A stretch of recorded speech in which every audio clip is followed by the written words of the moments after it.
James Van der Zee was an American photographer who was active during the Harlem Renaissance.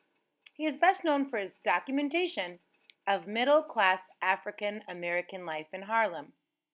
In addition to documenting life, Van der Zee also owned a photography studio where he photographed posed portraits, including some celebrities of the time. Let's use some of his photography as we get started creating our own vintage car. The emphasis in this project is really working with values, different highlights, different shadows, and different ranges of grays and whites and blacks. But before we get too far into working on our value changes, let's focus in on drawing out the car. There's some idea sheets that are in the back that might help you as you begin taking a look at some vintage cars. Start out by drawing out some of those basic geometric shapes that you can see. There's repetition of circles? Can you see how some of the designs might start out like a square or a rectangle? When you start identifying some of the simple shapes that make up an object, it makes drawing a whole lot easier. Draw light once you've got it right. And the other tip of the day is when you're starting to draw out your car, try to draw it big. Like you'll notice my car's not itty bitty small, but instead it's trying to fill up the whole page. The car goes from one side of the paper all the way to the other side of the paper because again, this is our focal or our image we want emphasized. We want really everyone to be able to see all of the details that make up this project. Okay, it'll also help out when you get into the later steps of adding on your value changes. Now that I've got my car drawn, let's start out using some gray chalk pastel. Now my apologies, I had only black chalk pastel when I began this project. So what I did have was I had some gray oil pastel. And I'm purchasing some chalk pastels for you to use for this project. So I think you're going to enjoy it a little bit more, blending some of your values together that I was unable to do. But at least you'll get the basic point. Creating values. You'll notice that I begin with a base, or the majority of my car is filled in with gray. Like I'm in my head thinking about the color that I really want a lot of people to see is gray. And I'm saving in some spots, like thinking about areas that I want to have as shadows and areas that I want highlighted. But if you're starting out with your base, you're going to have a really nice base coat of gray that you can make those value changes within the colors that you're creating right now. All right, so I'm just going to go ahead and finish working with gray right now, and you'll get to see the rest of it develop.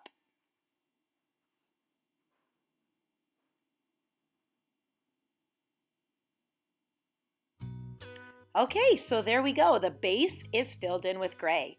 Let's go ahead and grab some of that black chalk pastel right now. A little bit of this can go a long way. So what I'm thinking about as I begin this is areas where it would have a shadow. You know, the areas of my pencil that I've drawn that would not be hitting the light, but instead creating dark values or creating really dark areas that make my project look 3D. You know, areas that the shadow might be hitting or areas that would get really, really dark. Okay, so that's what I'm going to go ahead and continue working on right now. It also helps to define some of my car shapes that I drew. There. Now, let's move ahead and into the white, adding the highlights into this project. So again, I've got some oil pastel, but please go ahead and use some of that white chalk pastel because your value changes are going to work out a lot better. Just let some of those chalk pastels blend and mix together so that you have a nice gradient going from blacks to grays to whites. And my suggestion when you use your whites is try to leave it just plain without any blending. The white does a really nice job of emphasizing and highlighting the project. We really want that shine to come onto the car. We want it to look metallic. So the white doesn't really get blended in a whole lot, but instead the white is highlighting and emphasizing and really making it shine. Doesn't the car already look 3D? Looks awesome. Now let's move into the background. Once we've worked with values, I was thinking about the artist grew up in New York. And so when you think about New York, one of the largest cities in the United States of America for a very, very long time, there's going to be a lot of city life going on here. So again, the idea sheet in the back might help you as you begin starting to think about what kinds of images that you might see in New York, not in, like our current time, but instead artwork from a long time ago, artwork where photography was in black and white. And so I'm just going to go ahead and use some of those ideas of different architectural ideas that are in the back to design and decorate each of my buildings. And once I've drawn in some of the textural items like different kinds of siding, different kinds of elements like window panes or doors or items that are just nearly decorative, like the tops of the door or the window frames or the door frames or just the different shapes and designs that you could see.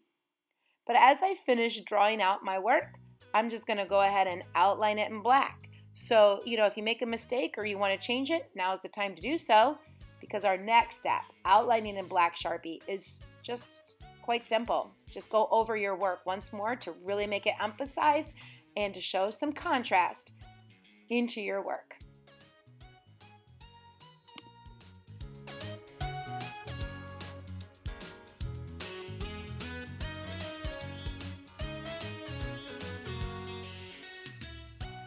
Okay, as stated before, now that it's drawn in pencil, again, just outline it in black. You can really see how the details stand out and come to life and look really a lot easier to see.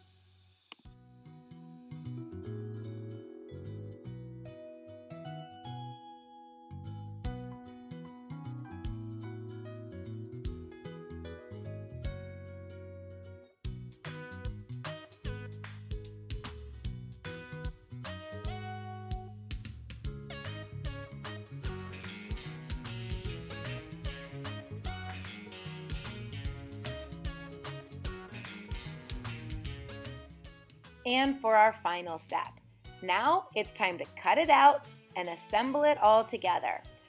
The car's going to be pretty much full of chalk, so instead of rubbing it, just flip it over, rub the glue to the backside, and now you've got it completed. Thanks for watching. Happy art making, boys and girls.